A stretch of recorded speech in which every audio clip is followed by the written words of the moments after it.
Hi all, my name is Davis and welcome back to my channel where we cover all things tech, and today we are taking a look at a couple of smart rings and see if you can get the full smart ring experience if you decide to save some money and buy the more affordable option. Now, if you are caught up with what's going on in tech at the moment, smart rings are one of the hottest spaces to be in right now, because not only have we seen a lot of up and coming options joining the established brands like Aura, but even larger players like Samsung and possibly even Apple are joining the fray. I started my smart ring experience when I received the Ultrahuman Ring Air over half a year ago now, and while it took me a while to get used to wearing something on my finger all the time, it genuinely was a bit of a struggle for the first few weeks, but I did eventually warm to it, and now I love wearing it every day. While it does a lot of the same things as a smartwatch, unlike my smartwatch, my Ultrahuman Ring Air actually does something with all of the data that it gathers. It tells me when is the best time to go to sleep, why I'm feeling more tired than normal, when it's the best time to have a coffee, information that is actually genuinely helpful. And that's all in a package that you could genuinely wear 24/7, save when you need to recharge it, which isn't very often. I am very much of a smart ring convert now, but the Ultrahuman and by extension the Aura and Samsung rings definitely are not cheap. In fact, the Ultrahuman is $349 US and the other two are closer to $400 or even more. And that is a big ask when you already have a smartwatch that does a lot of the same things. At least with the Ultrahuman Ring Air, however, it does not need a subscription to access all of the app's features, unlike an Aura ring. And luckily that also applies to the NovaSmart Ring that we are taking a look at today as well. But the value equation will take a little time to explain, because there are two models of the NovaSmart Ring. There's a more affordable titanium version and also the sapphire crystal version, like the one that I've been sent today. In my first conversations with Nova, I believe that they were aiming for under $100. However, that no longer seems to be the aim, as they have very much missed that target, as according to their websites, the ring will now cost $149 during the super early bird Kickstarter campaign, which is still considerably less than the Ultrahuman, by the way. However, that will rise to $199 after the Kickstarter campaign is over, and that is for the titanium version. The crystal version that we've got here today is $169 during the super early bird sale and $219 after the Kickstarter is complete. While $149 is certainly a very attractive price, almost impulse buy territory actually, I would argue that $219 isn't. $219 feels like an amount that you would actually need to think about before purchasing, and if you really did want to have the best smart ring, $349 isn't too far more of a stretch. So let's see how these two rings compare. Before we begin properly though, I've got affiliate links with both rings, so I am equally biased with each one, so I get a commission no matter which one you choose to buy in the description. And neither brand has seen nor approved the video before it's come out, and nor have they made any requests as well. So firstly, let's take a look at the physical design. And if you do, I don't think that you would believe that the Nova is any more affordable than the Ultrahuman. The Ultrahuman is made of titanium and it's available in a variety of different finishes. And I have to be honest, it kind of looks like every other smart ring. This is my silver titanium ring, and this is the brushed titanium one that I bought for my partner, and they're both very nice and understated. I have used and banged my one around so much that it's starting to look like the brushed titanium, however. And while this is the lightest smart ring on the market at 2.4 grams for the smallest version, it's also close to the thinnest, but it's still a lot more bulky than most normal rings on the market, but from afar, it just looks like a normal band ring. I also do like that there is a little bit of a bump on the inside where all the sensors are, so that you can easily tell if it's positioned correctly by just feeling it. And I also do like that the inside is transparent, so you can see how it works. And if we take a look at the Nova Crystal Smart Ring though, it looks like it's from a completely different planet, because instead of looking cool and understated, this ring, I would say, is absolutely gorgeous. Maybe gorgeous isn't the right word. Striking is perhaps more suitable. It's made of actual sapphire glass, and that sapphire wraps around the entire band of the ring. So not only is the inside of the ring transparent, but the outside as well. And I just love this transparent tech trend that we are seeing at the moment. The Nothing arguably started with their Nothing phone a couple of years ago.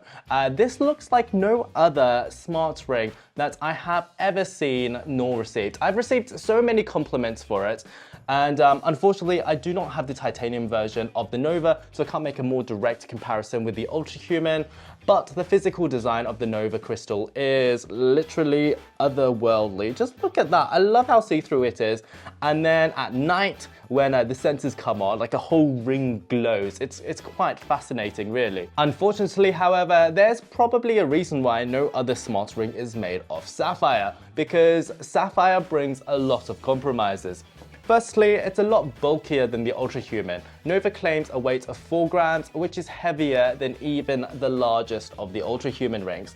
But more noticeable than that is the thickness of it. As you can see, the band itself is very thick, and because of that, you feel it a lot more on your finger. I have received 2 of these rings actually. My first unit failed quite quickly, although it was a very early prototype. I've noticed though that despite both of these rings being a size 9, the replacement unit is actually a lot thicker than the original. I did ask about this, and they said that there might be a slight error in manufacturing each unit, but this is quite a substantial difference. And it also means that where the first one fit on my ring finger quite nicely and was actually a bit too small for my index finger, this new one only just fits on my ring finger if I remove any circulation from it, and it wouldn't stand a chance on my index. I tried the sizing kit that they did give me again, and as you can see, the size 9 fits absolutely perfectly on my index finger, but the actual ring does not.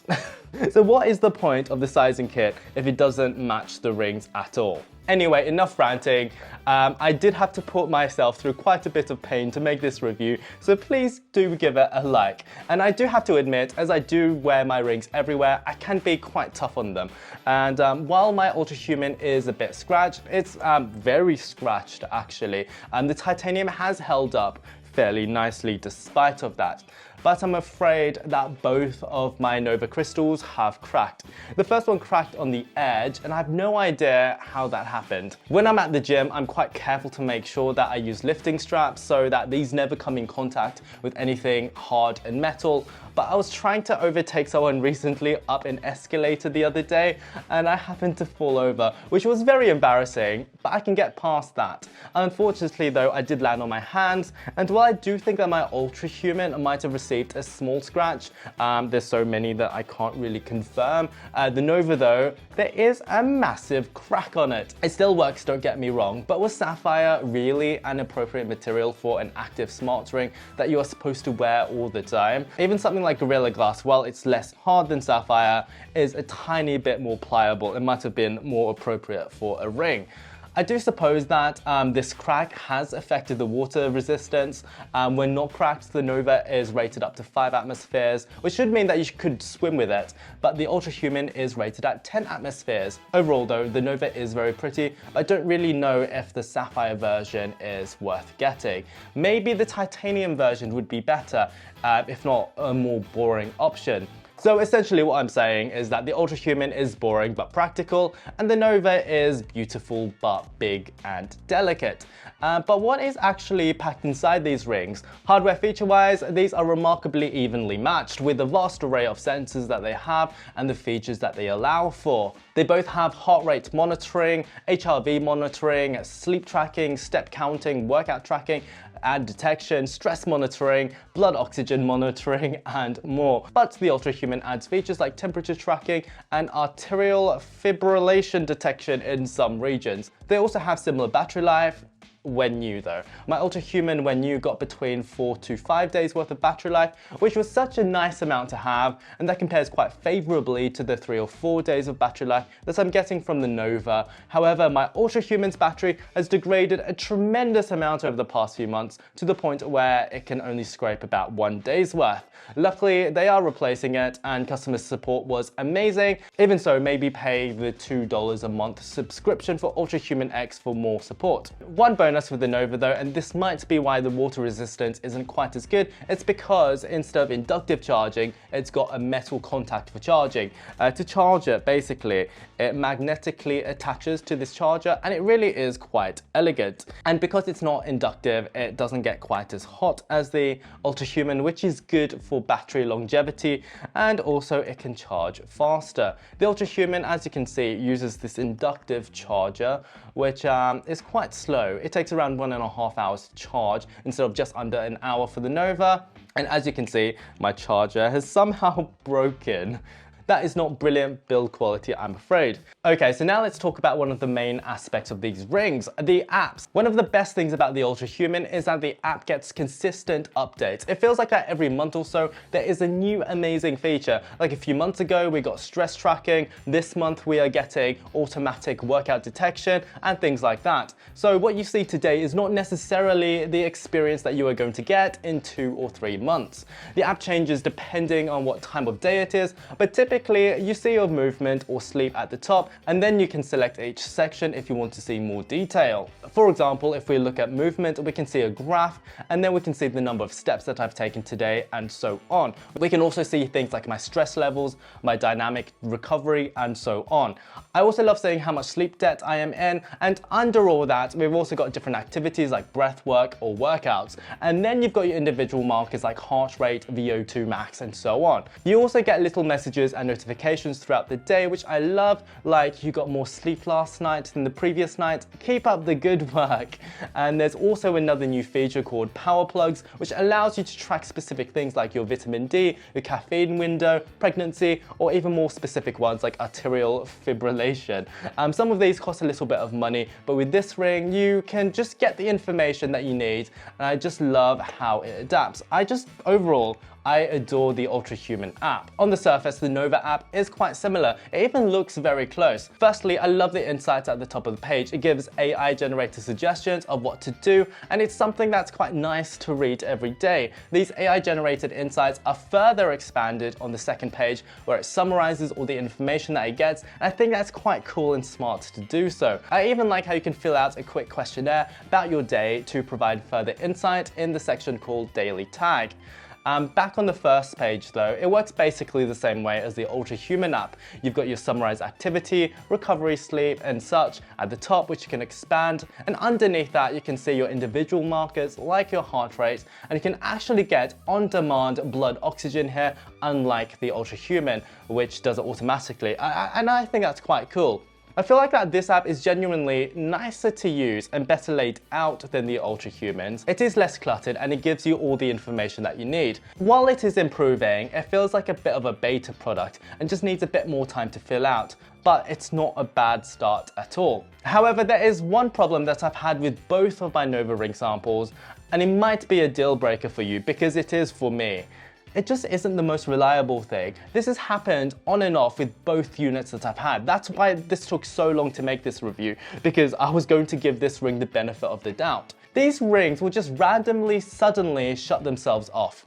They don't connect to the app, and they are not gathering any data despite having plenty of charge when this happens. The only way to bring it back to life is by charging it for a few seconds, and then it's back to normal. I would say that on average, this happens about once a week, sometimes twice that, and sometimes you don't even catch it until half your day or even your entire day has already passed. This is deeply infuriating, and it means that you practically have to bring your charger with you with a battery pack everywhere you go, just in case this happens. For anyone wondering, this happened before I cracked the rings as well. So in conclusion, which one should you get? The Ultrahuman Ring Air or the NovaSmart Ring Crystal? I would say definitely the Ultrahuman. It's the far more polished and refined product from hardware to software. It's fairly comprehensively better. However, I do agree it is considerably more expensive. I would say that by the time that customers finally receive their units, that I would hope that the glitches would finally be solved. And if they are solved, then I could completely recommend the Nova Ring. But probably not the crystal one. It's just too delicate for a smart ring. A smart ring is something that you wear all the time and not something that you put on once in a blue moon for decoration. I think that sapphire, while very pretty, it's just too delicate for a smart ring. Just get the titanium one, although I haven't seen that in person. The titanium is more affordable and it's just a better material for a ring. For $150, you get 90% of what a more expensive ring gets you, and I believe that if it works, you will love it. So thanks for watching. I've got affiliate links to both below. Please like and subscribe if you enjoyed the video. Let me know which other devices you would like to see on this channel, and on that note, toodaloo.